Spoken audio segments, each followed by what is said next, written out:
చంద్రబాబు నాయుడు గారికి 23 మంది శాసనసభ్యులు ఉన్నారు. ఒక 5గురిని లాగేస్తే ఆయనకు 18 మంది 17 మంది వస్తారు. అప్పుడు ఆయన ప్రతిపక్ష నాయకుడి స్టేటస్ కూడా ఉండదు, లాగేద్దామని. నేను అన్నా అధ్యక్ష, అలా చేస్తే నాకు ఆయనకు తేడా లేకుండా పోతుంది అన్నాడు. సంప్రదాయాలు ఉదాహరణలో జగన్మోహన్ రెడ్డికి తెలియదని చాలామంది అనుకుంటున్నారు, కానీ తప్పు. తెలుసు. ఎందుకంటే 2019 జూన్ 13న ముఖ్యమంత్రి హోదాలో ఆయన ఇదే సభలో ప్రసంగిస్తూ చెప్పిన మాటలు మనందరం గుర్తు చేసుకోవాల్సిన అవసరం ఉంది.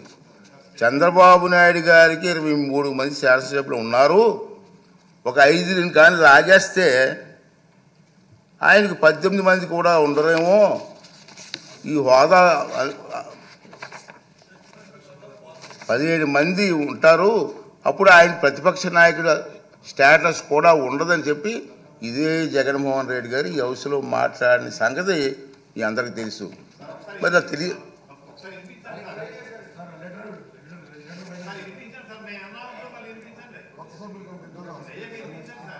అదే చెప్తాం కదా.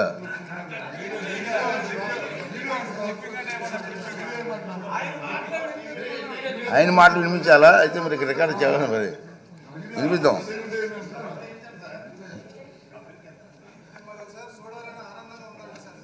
అతనే చెప్పారు నీకు హోదా పోయేదానికి అవకాశాలు ఉన్నాయి. మరి తెలియదనే మాట అది వాస్తవం కాదని చెప్పి అందరికీ అర్థమవుతుంది. ప్రతిపక్ష నాయకుడిగా గుర్తింపు పొందాలంటే సభలో కనీసం 10% సంఖ్యాబలం ఉండాలన్నది నిబంధన గురించి ఆయనకి స్పష్టంగా తెలుసునని సభాముఖంగా ఆయన చెప్పిన ప్రసంగం రుజువు చేస్తుంది. ఇలా కోరి మతిమరుపు తెచ్చుకోవడం మాజీ ముఖ్యమంత్రిగా, మాజీ ప్రతిపక్ష నాయకుడిగా ఆయన హోదాకు తగిన కాదని నా అభిప్రాయం. రాజ్యాంగం సభా నిబంధనల ప్రకారంగా స్పీకర్కు దురుద్దేశాలు ఆపాదించడం సభా హక్కుల ఉల్లంఘన కిందకు వస్తుందని మీ అందరికీ తెలుసు. ఈ పాయింటే. అయినప్పటికీ వైఎస్ జగన్మోహన్ రెడ్డి ఇప్పటి వరకు సాధించిన దుష్ప్రచారాన్ని సంధి ప్రేలాపనలు అంటాను నేను. మా సైడ్ సంధి ప్రేలాపనలు అంటారండి. సంధి ప్రేలాపనలను పరిగణలోకి ప్రేలాపనలుగా పరిగణించి క్షమిస్తున్నాను, సభాపతి హోదాలో క్షమిస్తున్నాను. ఈ ధోరణి ఇలాగే కొనసాగిస్తే భవిష్యత్తులో ఎలాంటి చర్యలు తీసుకోవాలనేది ఈ సభలోని సభ్యుల సమిష్టి విజ్ఞతకు వదిలేస్తున్నాను. రూలింగ్ అవునండి, మీరు సభాపతి చేశారు కదా. ఈ సందర్భంగా మహానుభావుడు శ్రీ నందమూరి తారక రామారావు గారి ప్రజాసేవలో ఉన్నవారికి చెప్పిన తారక మంత్రం గుర్తు చేసుకుందాం. తారక మంత్రం సార్, ప్రజలే దేవుళ్ళు, సమాజమే దేవాలయం. ఈ శాసనసభ ప్రజలు అనేక దేవుళ్ళు నేరుగా ఎన్నుకున్న దేవాలయం. మళ్ళీ ఒకసారి రిపీట్ చేస్తాను, ఈ శాసనసభ ప్రజలు అనే దేవుళ్ళు నేరుగా ఎన్నుకున్న దేవాలయం. ఇది మనకు దేవాలయం లాంటిది. స్పీకర్గా నా బాధ్యత ఈ దేవాలయానికి నేను పూజారిగా పనిచేస్తున్నాను మాత్రమే, అంతే కదండి. దేవుడు తిరస్కరించిన వరాన్ని పూజారి నుండి ఆశించడం ఎంత తప్పు కదండి. దేవుడి నిర్ణయం 11 మంది ఇచ్చాడు, కానీ నేను ఏం చేస్తాను? పూజారికి నేను ఏం చేయగలను?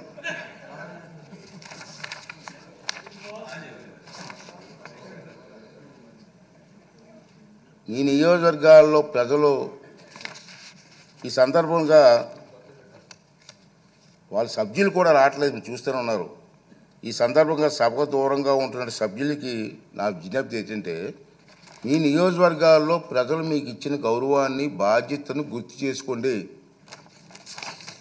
మీకు సభకు దూరంగా ఉంటే మీ నియోజకవర్గాల సమస్యలు సభలో ఎవరు ప్రస్తావిస్తారు? వాటికి పరిష్కారాలు ఎలా సాధిస్తారు?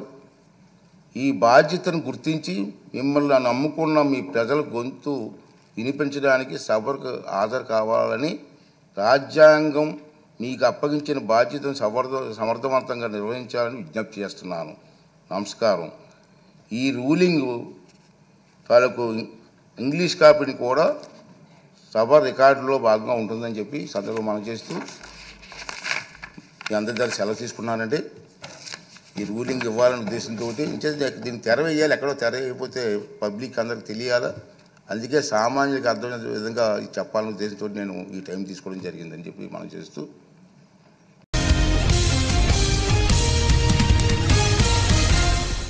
చంద్రబాబు నాయుడు గారికి 23 మంది శాసనసభ్యులు ఉన్నారు. ఒక 5గురిని లాగేస్తే ఆయనకు 18 మంది 17 మందో వస్తారు. అప్పుడు ఆయన ప్రతిపక్ష నాయకుడి స్టేటస్ కూడా ఉండదు, లాగేద్దామని నేను అన్నా. అధ్యక్ష, అలా చేస్తే నాకు ఆయనకు తేడా లేకుండా పోతుంది అన్నాడు.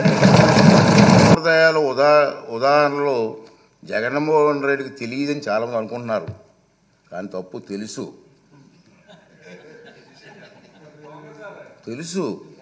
ఎందుకంటే 2019 జూన్ 13న ముఖ్యమంత్రి హోదాలో ఆయన ఇదే సభలో ప్రసంగిస్తూ చెప్పిన మాటలు మనందరం గుర్తు చేసుకోవాల్సిన అవసరం ఉంది.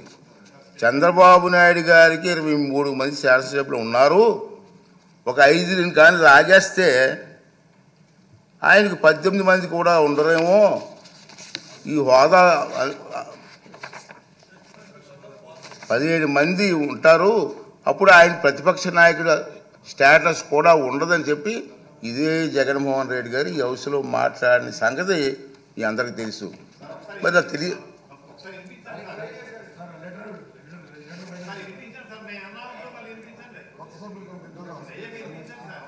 అదే చెప్తాం కదా.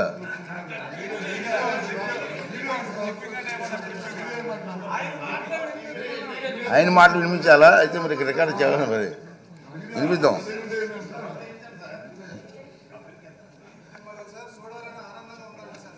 అతనే చెప్పారు, నీకు హోదా పోయేదానికి అవకాశాలు ఉన్నాయి. మరి తెలియదనే మాట అది వాస్తవం కాదని చెప్పని అందరికీ అర్థమవుతుంది. ప్రతిపక్ష నాయకుడిగా గుర్తింపు పొందాలంటే సభలో కనీసం 10% సంఖ్యాబలం ఉండాలన్నది నిబంధన గురించి ఆయనకి స్పష్టంగా తెలుసునని సభాముఖంగా ఆయన చెప్పిన ప్రసంగం రుజువు చేస్తుంది. ఇలా కోరి మతిమరుపు తెచ్చుకోవడం మాజీ ముఖ్యమంత్రిగా, మాజీ ప్రతిపక్ష నాయకుడిగా ఆయన హోదాకు తగిన కాదని నా అభిప్రాయం. రాజ్యాంగం సభా నిబంధనల ప్రకారంగా స్పీకర్కు దురుద్దేశాలు ఆపాదించడం సభా హక్కుల ఉల్లంఘన కిందకు వస్తుందని మీ అందరికీ తెలుసు. ఈ పాయింటే. అయినప్పటికీ వైఎస్ జగన్మోహన్ రెడ్డి ఇప్పటి వరకు సాధించిన దుష్ప్రచారాన్ని సంధి ప్రేలాపనలు అంటాను నేను. మా సైడ్ సంధి ప్రేలాపనలు అంటారండి. సంధి ప్రేలాపనలను పరిగణలోకి ప్రేలాపనలుగా పరిగణించి క్షమిస్తున్నాను, సభాపతి హోదాలో క్షమిస్తున్నాను.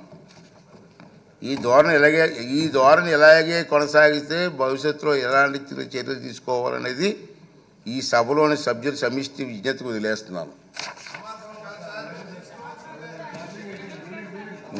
రూలింగ్ అవునండి, మీరు సభాపతి చేశారు కదా. ఈ సందర్భంగా మహానుభావుడు శ్రీ నందమూరి తారక రామారావు గారి ప్రజాసేవలో ఉన్నవారికి చెప్పిన తారక మంత్రం గుర్తు చేసుకుందాం. తారక మంత్రం సార్, ప్రజలే దేవుళ్ళు, సమాజమే దేవాలయం. ఈ శాసనసభ ప్రజలు అనేక దేవుళ్ళు నేరుగా ఎన్నుకున్న దేవాలయం. మళ్ళీ ఒకసారి రిపీట్ చేస్తాను, ఈ శాసనసభ ప్రజలు అనే దేవుళ్ళు నేరుగా ఎన్నుకున్న దేవాలయం. ఇది మనకు దేవాలయం లాంటిది. స్పీకర్గా నా బాధ్యత ఈ దేవాలయానికి నేను పూజారిగా పనిచేస్తున్నాను మాత్రమే, అంతే కదండి. దేవుడు తిరస్కరించిన వరాన్ని పూజారి నుండి ఆశించడం ఎంత తప్పు కదండి. దేవుడి నిర్ణయం 11 మంది ఇచ్చాడు, నన్ను ఏం చేస్తాను, పూజారికి నేను ఏం చేయగలను?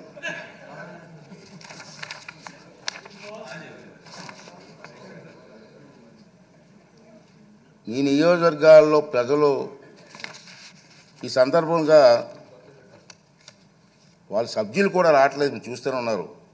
ఈ సందర్భంగా సభకు దూరంగా ఉంటున్న సభ్యులకి నా విజ్ఞప్తి ఏంటంటే, మీ నియోజకవర్గాల్లో ప్రజలు మీకు ఇచ్చిన గౌరవాన్ని, బాధ్యతను గుర్తు చేసుకోండి. మీకు సభకు దూరంగా ఉంటే మీ నియోజకవర్గాల సమస్యలు సభలో ఎవరు ప్రస్తావిస్తారు? వాటికి పరిష్కారాలు ఎలా సాధిస్తారు? ఈ బాధ్యతను గుర్తించి మిమ్మల్ని నమ్ముకున్న మీ ప్రజల గొంతు వినిపించడానికి సభకు హాజరు కావాలని, రాజ్యాంగం మీకు అప్పగించిన బాధ్యతను సమర్థవంతంగా నిర్వహించాలని విజ్ఞప్తి చేస్తున్నాను. నమస్కారం. ఈ రూలింగ్ తాలూకు ఇంగ్లీష్ కాపీని కూడా సభ రికార్డులో భాగంగా ఉంటుందని చెప్పి సందర్భంగా మనం చేస్తూ మీ అందరి దగ్గర సెలవు తీసుకున్నానండి. ఈ రూలింగ్ ఇవ్వాలనే ఉద్దేశంతో దీన్ని తెర వేయాలి, ఎక్కడో తెర వేయకపోతే పబ్లిక్ అందరికి తెలియాలా, అందుకే సామాన్యులకు అర్థమయ్యే విధంగా చెప్పాలనే ఉద్దేశంతో నేను ఈ టైం తీసుకోవడం జరిగిందని చెప్పి మనం చేస్తూ